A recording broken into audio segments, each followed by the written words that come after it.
Shalom Bapak Ibu Saudara yang dikasihi oleh Tuhan. Pembacaan firman Tuhan pada hari ini terambil dari kitab Efesus pasal yang keempat, ayatnya yang ke-22 sampai 32. Mari kita perhatikan bersama-sama. Yaitu bahwa kamu berhubung dengan kehidupan kamu yang dahulu harus menanggalkan manusia lama yang menemui kebinasaannya oleh nafsunya yang menyesatkan, supaya kamu dibaharui di dalam roh dan pikiranmu dan mengenakan manusia baru yang telah diciptakan menurut kehendak Allah di dalam kebenaran dan kekudusan yang sesungguhnya.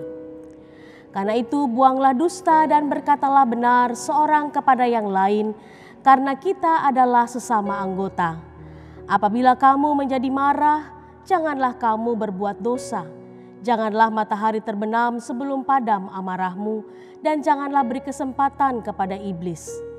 Orang yang mencuri, janganlah ia mencuri lagi, tetapi baiklah ia bekerja keras dan melakukan pekerjaan yang baik dengan tangannya sendiri, supaya ia dapat membagikan sesuatu kepada orang yang berkekurangan.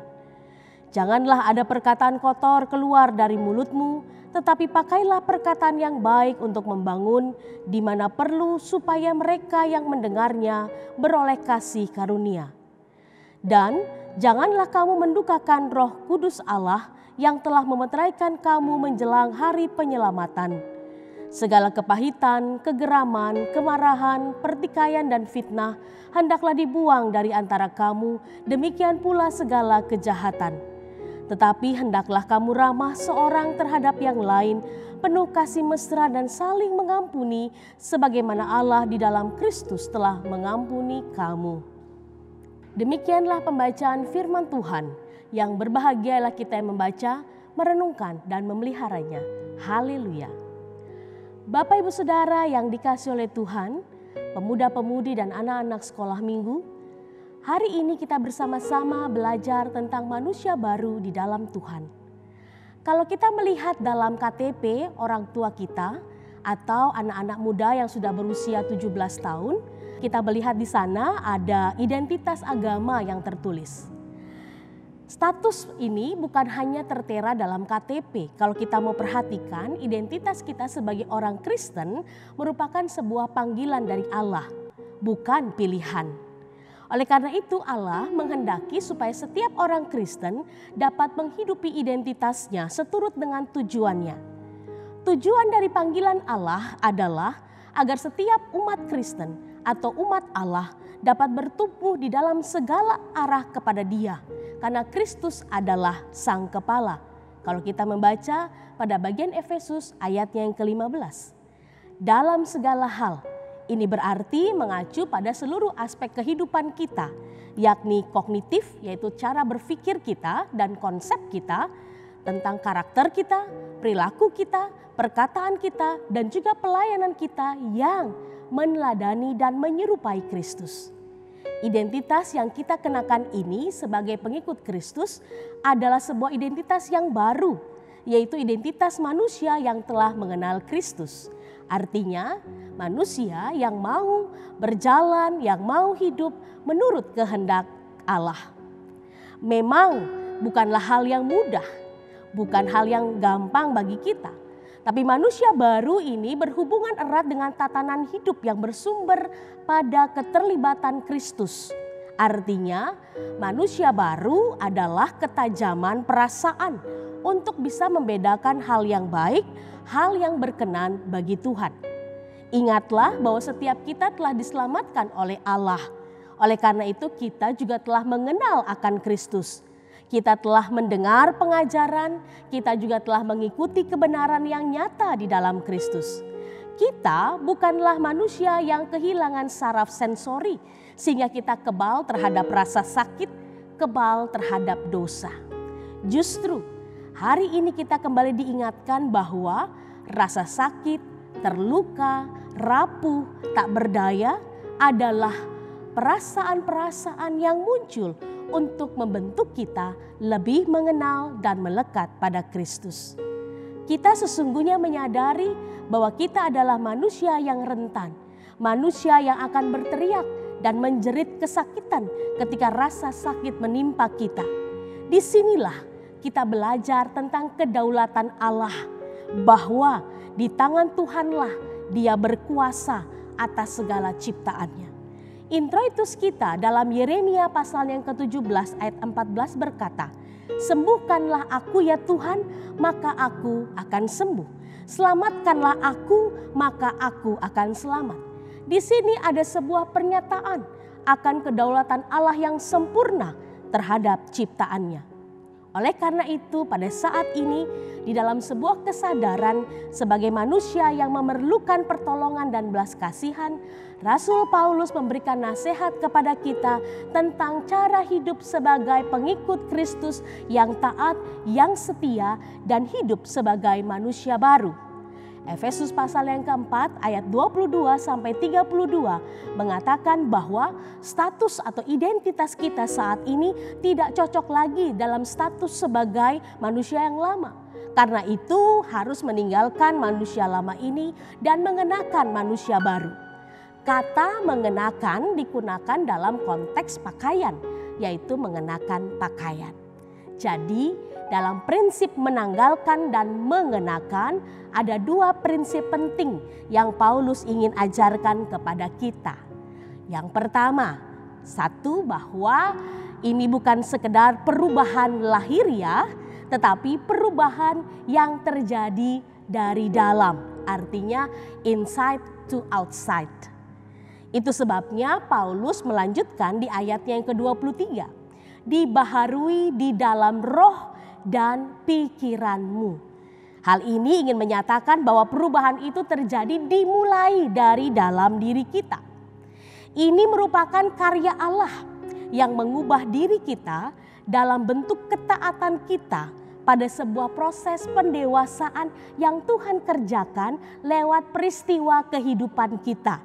Baik yang menyenangkan maupun yang tidak menyenangkan. Baik yang membuat kita sakit maupun juga yang membuat kita bahagia.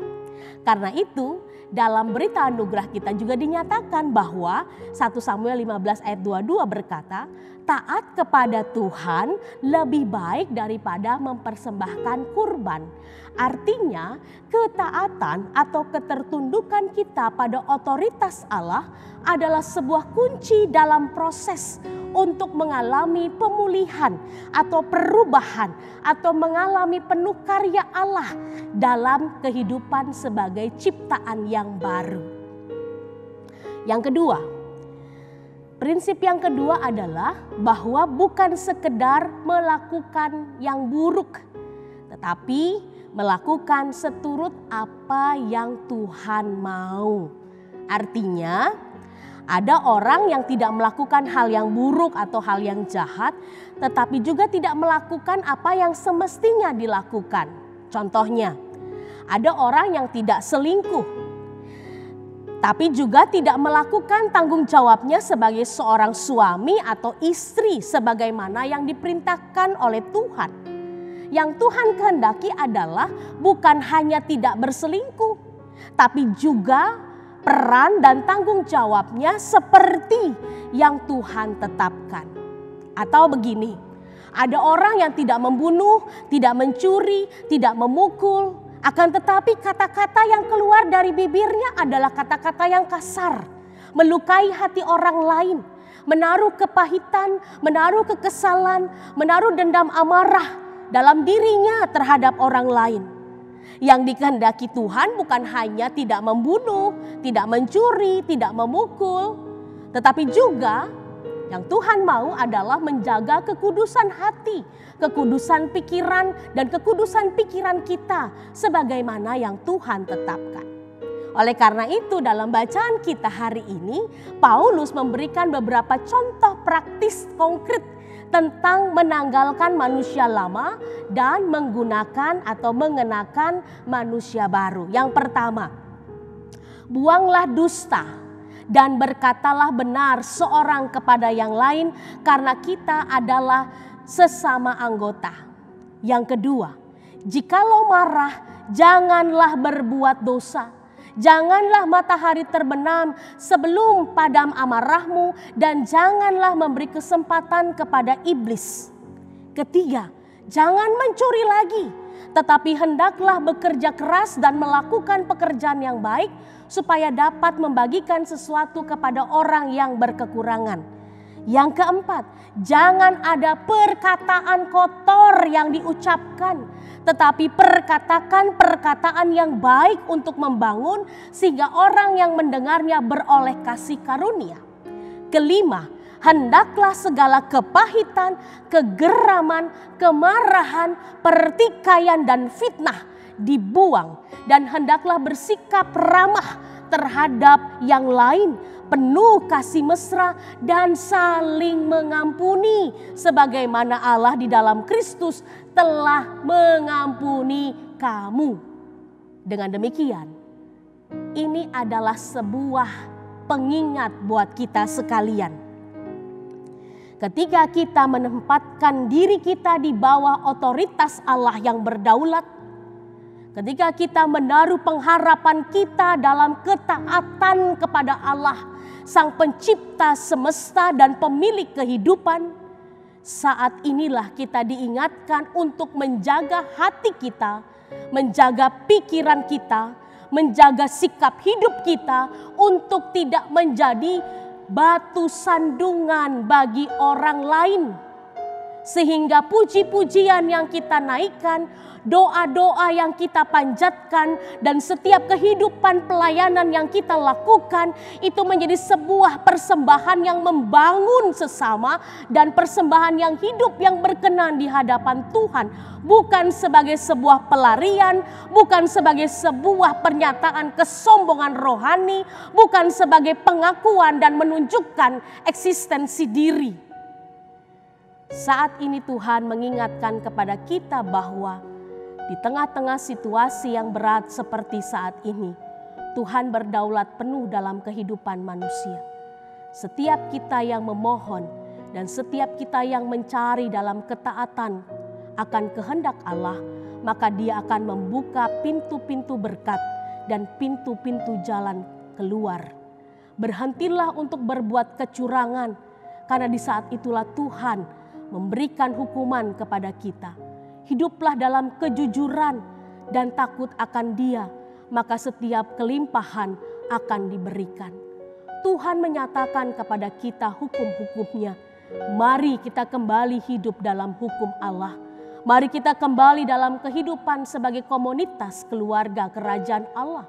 Sehingga kedaulatan yang sempurna yang asal dari Tuhan akan terus memulihkan dan memberikan kelegaan kepada setiap kita.